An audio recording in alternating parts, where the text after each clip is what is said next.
Olá, gente. Vamos lá? Próximo tópico é o tópico 12 e a gente vai falar sobre o ato ilícito, tá?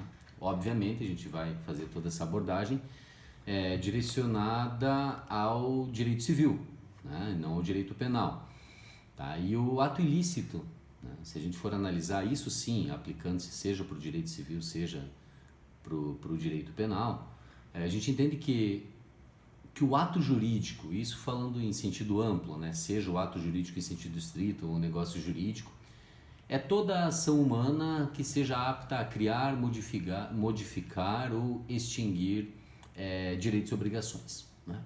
Então, se a gente for analisar dessa forma, o ato ilícito, ele é aquele que transgride uma norma jurídica. Né? Ele viola uma norma jurídica porque ele é contrário ao direito. O Cavalieri Filho já falava que o ato voluntário e consciente do ser humano que transgride um dever jurídico. Tá? Então, basicamente, o ato ilícito, quando praticado pelo agente, nasce, né, pelo prejudicado o direito de receber a indenização ou a compensação pelo ato ilícito praticado pelo agente. Tá? Analisando dessa forma, a regra que a gente encontra e que vocês vão usar, penso eu, durante toda a carreira jurídica que vocês forem exercer, independente de qual seja a área, a regra geral da indenização ou da compensação pelo ato ilícito se encontra no artigo 927 do Código Civil. Basicamente, para a gente analisar o 927, a gente fala do 186 e do 187 do Código Civil, que trata, né, o artigo 186. Aquele que por ação ou omissão voluntária, negligência ou imprudência, violar direito e causar dano a outrem, ainda que exclusivamente moral, comete ato ilícito. Tá? E o artigo 187. Também comete ato ilícito o titular de um direito que, ao exercê-lo, excede manifestamente os limites impostos pelo seu fim econômico ou social, pela boa-fé ou pelos bons costumes. Tá? E o 927. Aquele que por ato ilícito, aí faz a menção, artigo 186 e 187, que a gente acabou de ler, causar dano a outrem, fica obrigado a reparar. Então é a obrigação de reparar o dano causado a outrem, que é a regra geral do Código Civil estabelecido pelo artigo 927. Tá? Parágrafo único do 927. Haverá obrigação de reparar o dano independentemente de culpa nos casos especificados em lei ou quando a atividade normalmente desenvolvida pelo autor do dano implicar por sua natureza risco para os direitos de outrem. Aqui, na verdade, nós falamos de responsabilidade objetiva. Nós não vamos entrar nesse assunto agora. Esse, na verdade, é um assunto, quando a gente estuda no direito civil, a responsabilidade civil. Aí a gente fala em responsabilidade objetiva, responsabilidade subjetiva. Né? Então não é o momento da gente adentrar num assunto que é deveras complexo, né? E existe, na verdade, toda uma disciplina própria, um conteúdo próprio direcionado a isso. A gente fica no campo da teoria da responsabilidade subjetiva, que é quando o ato que o agente pratica, ele é praticado com culpa ou dolo, né? Mas quando ele é praticado com culpa, com negligência, com imprudência, enfim, quando não cuidou, né, vamos dizer assim, das atitudes praticadas, do ato praticado, como é esperado pelo homem médio, né, por uma pessoa normal. Né? Então aí, obviamente, nós estamos falando da presença do elemento culpa, tá?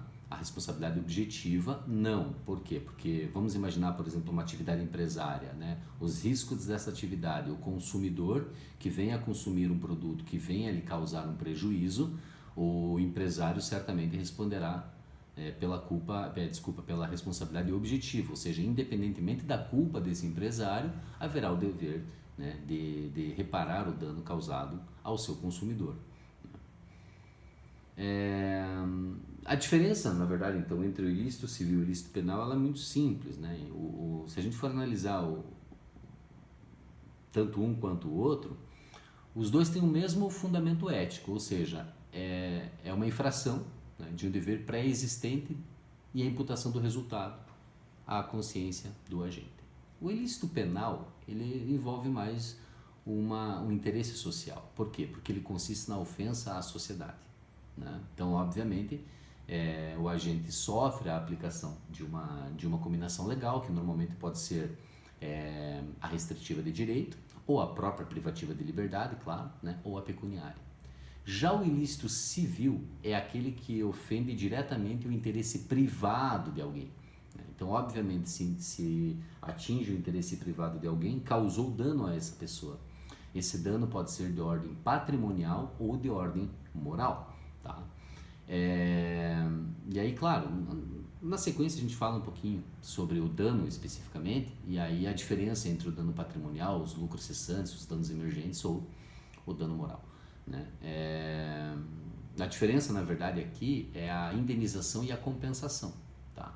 Porque quando o agente causa o dano a alguém, ele fica obrigado a reparar esse dano pela indenização, que é quando se avalia, né, pecuniariamente aquele bem, ou pela compensação, que é quando não se pode mensurar, né, o dano patrimonialmente, tá? E é quando a gente entra na questão do dano moral, né? Os elementos do ato ilícito são o fato lesivo voluntário, né, ou imputável, a ocorrência de um dano, e que dano é esse, e o nexo de causalidade entre o dano e o comportamento do agente. Tá? O primeiro deles, então, que é o fato lesivo, ele, na verdade, ele é causado pelo agente por ação ou omissão voluntária, negligência ou imprudência. Lá o que a gente falou no artigo 186, a primeira parte. Tá?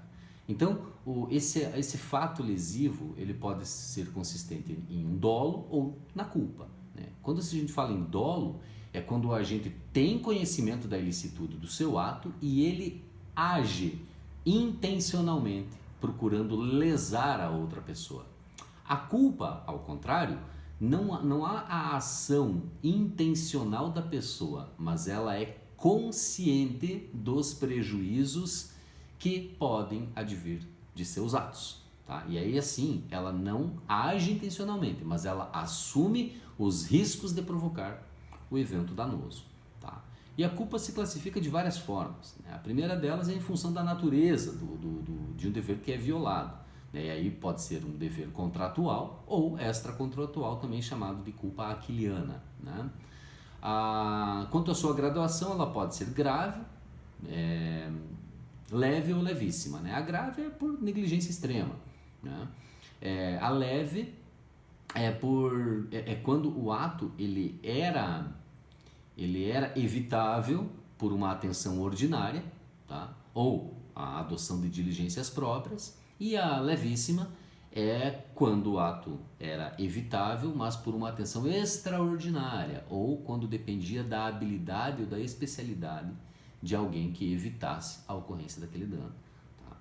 Quanto ao modo de sua apreciação, ele pode ser em concreto ou em abstrato. Em concreto, basicamente, você analisa o quê? A ação, a conduta do agente, né? Então você vê, você estuda o quê? Basicamente, a imprudência ou a negligência da própria pessoa que causou o ato, né? Já a culpa em abstrato, ela é analisada a partir dessa ação lesiva, desse ato lesivo, mas comparando esse ato com a condição, com a conduta dele com a conduta de um homem normal, de uma pessoa normal, né? O chamado homem médio, tá? Então você faz esse comparativo, por isso que é em abstrato, tá? E por fim, quanto ao conteúdo da conduta culposa, né? E aí nós temos 5 formas diferentes de analisar. A primeira é a chamada culpa em comitendo. A culpa em comitendo é quando a gente pratica um ato, né? Normalmente falando da imprudência, o chamado ato positivo, né?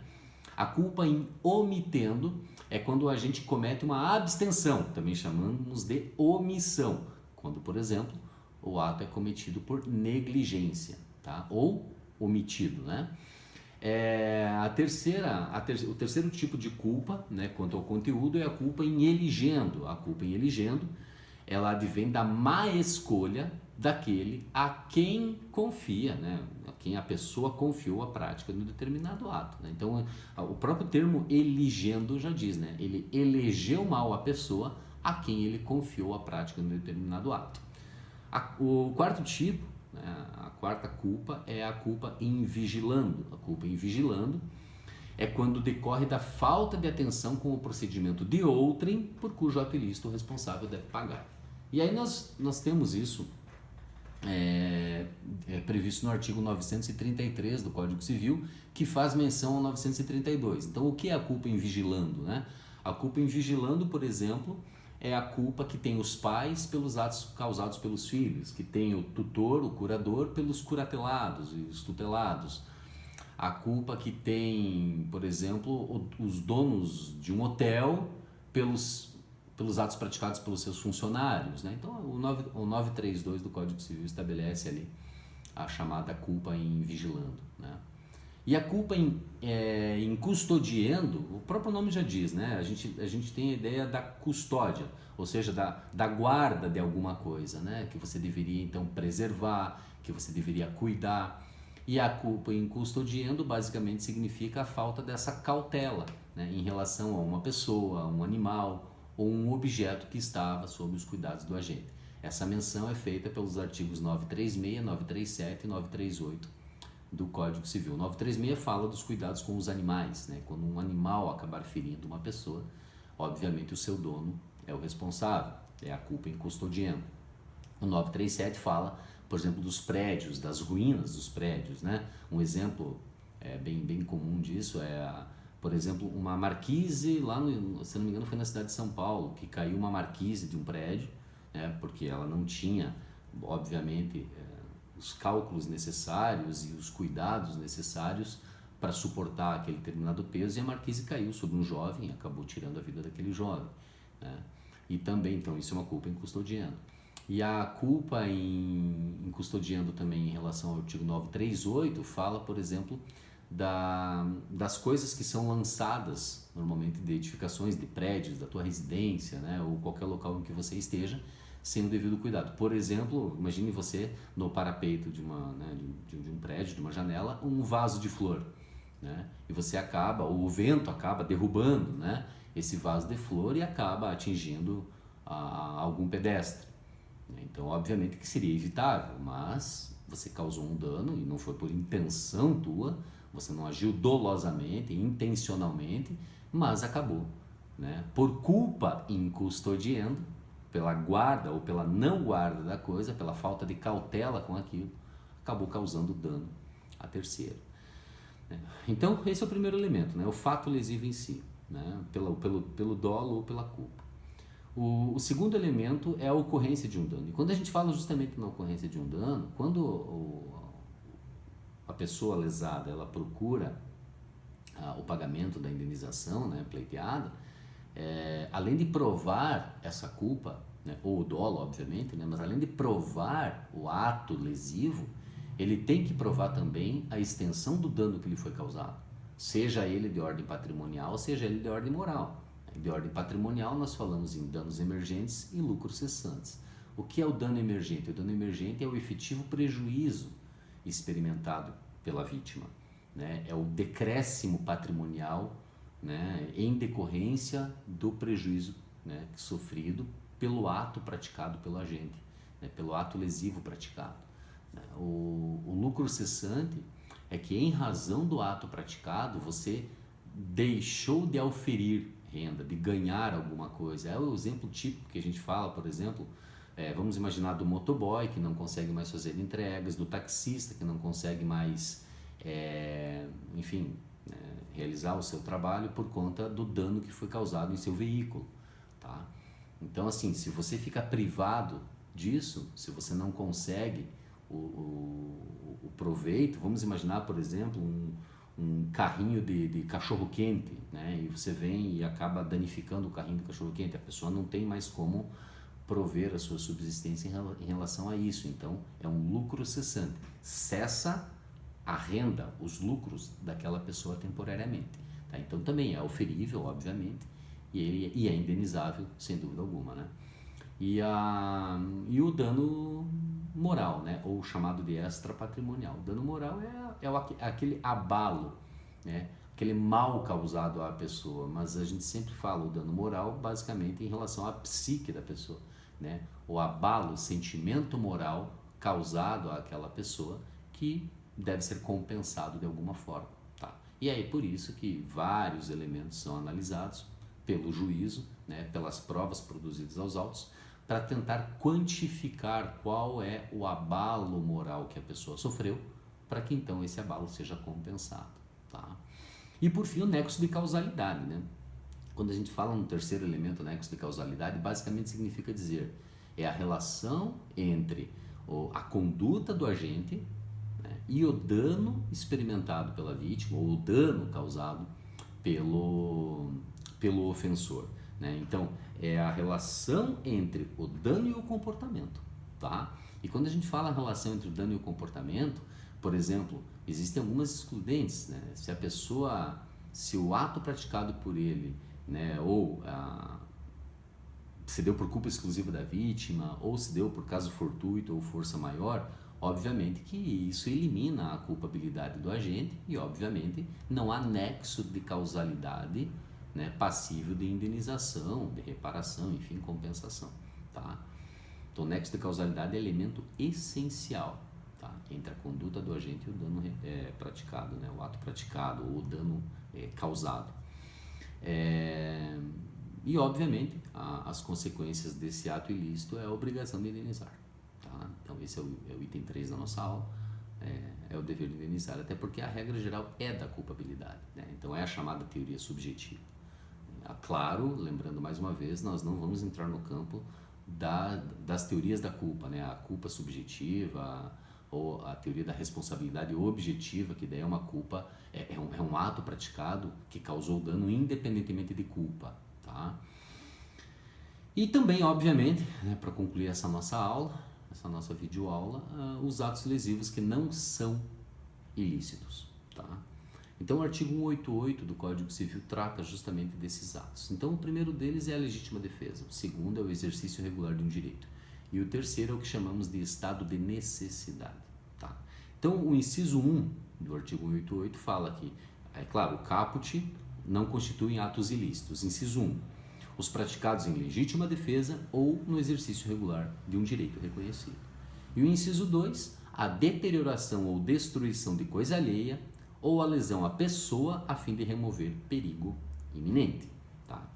Então, obviamente, quando a gente fala acho que o que chama mais atenção aqui, porque a legítima defesa e o exercício regular do direito dispensam comentários, mas quando nós falamos em estado de necessidade, é quando a pessoa deve agir de tal forma que acabe causando um dano a um patrimônio, eventualmente até a uma pessoa, né? Você, por exemplo, tem que imaginar, quebrar o dedo da pessoa para conseguir tirar o mal que está lhe afligindo, né? Vamos pensar também, por exemplo, você vê nesses dias de calor aí que está acontecendo, você vê uma criança dentro de um veículo, né? Um veículo fechado, a criança está lá passando mal, e aí você faz o quê? Você tem que quebrar, né, um vidro desse veículo para tentar evitar um mal maior a essa criança, ou até mesmo um animal, um cachorro, né, abandonado dentro de um carro, né, sob um sol quente. E é óbvio que se você fizer isso, você estará causando um dano, né, à pessoa, enfim, à proprietária do veículo, mas obviamente trata-se de um estado de necessidade, então não é considerado um ato ilícito, tá? Tá pegando fogo numa residência e você arromba a porta, ou achava que estava pegando fogo a residência e você arromba a porta para tirar alguém ou algum animal de dentro daquela residência, né? Por mais que ele não estivesse vamos dizer assim, num perigo iminente, mas ele poderia vir a ser exposto a um perigo iminente, né? Então é claro, você causou um certo dano, mas a intenção era justamente para salvar alguém, né, ou preservar algo maior em relação àquilo, tá? Então são situações em que não são considerados atos ilícitos e, portanto, afasta a chamada culpabilidade, tá? E basicamente é isso, né? Tratando dos atos ilícitos. Então, damos a nossa aula por encerrada e até o próximo tópico. Até lá. Tchau, tchau.